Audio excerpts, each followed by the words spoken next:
दोस्तों तारीख थी 5 दिसंबर 1971। बांग्लादेश को लेकर भारत पाकिस्तान में जंग के बादल मंडरा रहे थे। बॉर्डर पर हाई अलर्ट था। उसी दौरान भारत के एक जांबाज ने अपनी जान पर खेलकर पाकिस्तानी टैंकों को जलाकर राख कर दिया था। वो जांबाज मात्र 21 साल का था और सेना में ज्वाइन किए हुए अभी 6 महीने ही हुए थे, मगर युद्ध क्षेत्र में ऐसा कारनामा कर दिखाया कि भारत ही नहीं बल्कि पाकिस्तान भी उस जांबाज की तारीफ करता है। लेकिन आखिरी घंटे में जो घटना उसके साथ घटी थी, अगर आप भी सुनोगे तो उसको पचा नहीं पाओगे। दोस्तों, उस जांबाज के टैंक से आग की लपटें निकल रही थी, लेकिन उस जांबाज ने पीछे तक मुड़कर नहीं देखा था।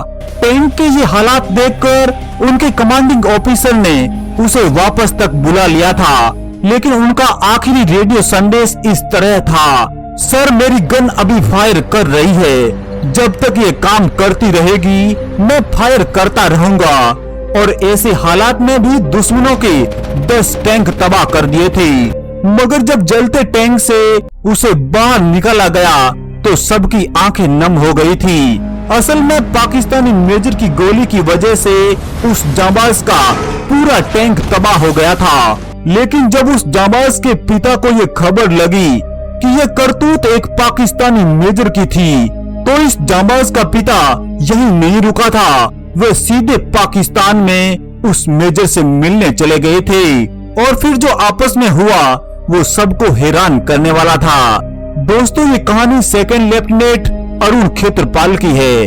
14 अक्टूबर 1950 को पुणे में अरुण खेत्रपाल का जन्म हुआ था और फिर हिमाचल प्रदेश में उनकी पढ़ाई लिखाई हुई थी। उनके परदादा से लेकर दादा पिता सारे के सारे आर्मी से जुड़े हुए थे। वो जन्म से ही वीर थे। परदादा ने अंग्रेजों के खिलाफ लड़ाई लड़ी थी और दादा ने सेकेंड वर्ल्ड वॉर में पराक्रम दिखाया था। पिता ब्रिगेडियर थे।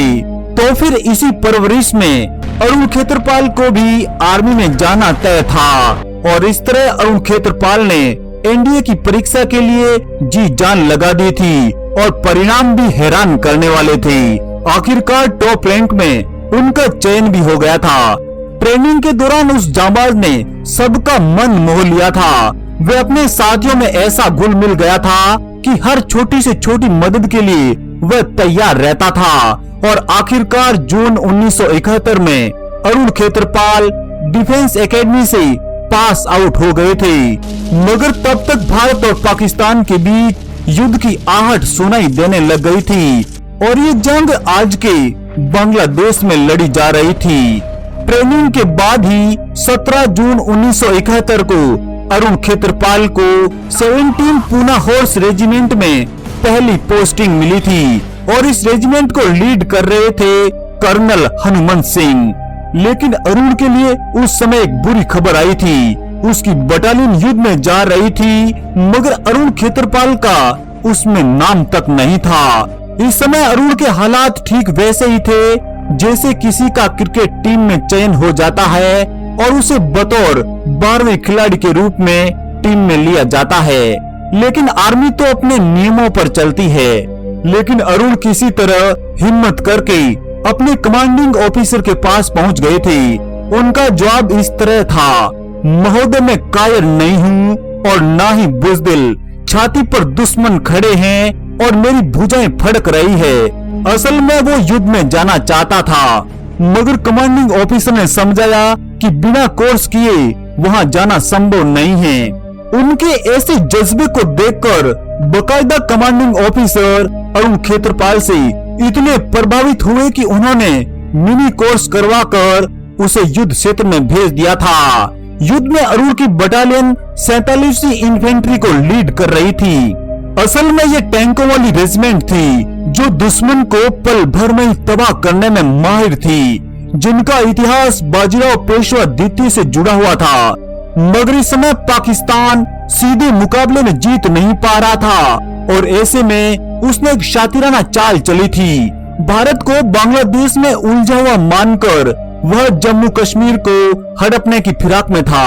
मगर उसे पता नहीं था कि वहाँ तो अरुण खेत्रपाल जैसे जांबाज उनका स्वागत करने के लिए तैयार बैठे हैं। इस समय पाकिस्तानी सेना सियालकोट सेक्टर में तैनात थी और वे धीरे धीरे कब्जा करते हुए आगे बढ़ रही थी। उनका मकसद था किसी भी तरह बसंतर नदी पर बने पुल पर कब्जा करना है, क्योंकि ये ब्रिज उस समय बेहद मायने रखता था। लेकिन ये खबर जब शक्करगढ़ सेक्टर में तैनात 17 पूना होर्स को लगी तो उनका खून खोल उठा था। मुकाबले का ये जिम्मा अब सेकंड लेफ्टिनेंट अरुण खेत्रपाल के हाथ में था और उनका मनोबल तो 7वें आसमान पर था। आखिर वे जिद करके तो मैदान जंग में आए थे। पाकिस्तानी फौज ने शक्करगढ़ सेक्टर में बारूद बिछा रखा था ताकि भारतीय टैंकों को आगे बढ़ने से रोका जा सके, लेकिन भारतीय फौज के पास इतना समय नहीं था। अगर वे इंतजार करते तो शायद आज जम्मू कश्मीर के हालात कुछ और होते। कमांडिंग ऑफिसर का हुक्म मिलते ही सेकंड लेफ्टिनेंट अरुण खेत्रपाल अपने साथी टैंकों के साथ आगे बढ़ते हैं।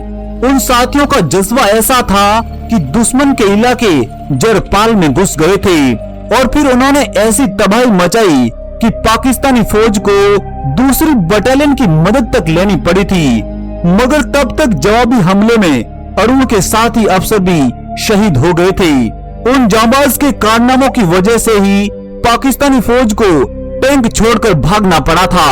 अब अरुण खेत्रपाल के सामने 100 मीटर की दूरी पर पाकिस्तान का अंतिम टैंक ही नजर आ रहा था। असल में वो टैंक पाकिस्तानी मेजर नासिर का था और फिर दोनों ने बिना समय गंवाए ही एक दूसरे पर वार कर दिया था। दोनों का निशाना सटीक लगा था। अरुण का टैंक जलकर धधकने लग गया था, मगर पाकिस्तानी मेजर अपने टैंक से बाहर निकलकर किसी भी तरह बच गए थे। कमांडिंग ऑफिसर ने अरुण को तुरंत ही बाहर निकालने को कहा था, लेकिन तब तक बहुत देर हो चुकी थी। 21 साल का जांबाज अपने देश के लिए कुर्बान हो गया था। अरुण के घर वालों को ये खबर देर से मिली थी। इस जांबाज की कुर्बानी से घर का माहौल गमगीन हो गया था। केवल 6 महीने की नौकरी में ही उसने ऐसा काम कर दिखाया कि सरकार ने उसे परमवीर चक्र से नवाजा गया था। 1971 का युद्ध तो हम जीत गए थे, मगर अरुण की बात यहीं खत्म नहीं हुई थी।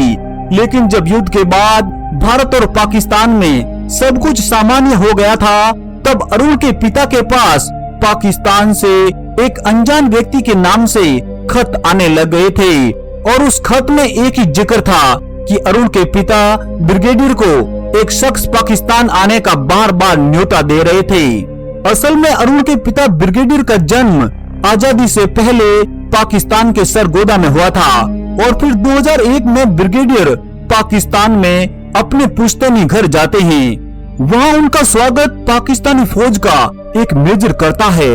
वह अपने घर में रखता है और पिता ब्रिगेडियर की खूब आव भगत करते हैं। लेकिन ब्रिगेडियर के वापस लौटने की आखिरी रात में वह मेजर उनके पास आकर कहता है, सर एक बात है जो मैं कई सालों से आपको बताना चाहता था, मगर बताने का तरीका नहीं जानता था। मुझे आपकी खिदमत करने का मौका मिला है, मैं इसके लिए शुक्रगुजार हूँ, मगर इसकी वजह से मेरा रास्ता और भी मुश्किल हो गया है। असल में 1971 की जंग के दौरान अरुण का सामना मेरे टैंक से ही हुआ था और मेरी गोली से ही अरुण का कत्ल हुआ था।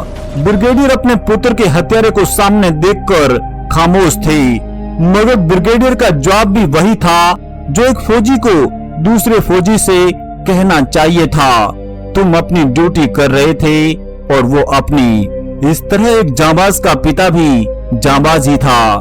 जय हिंद, वंदे मातरम।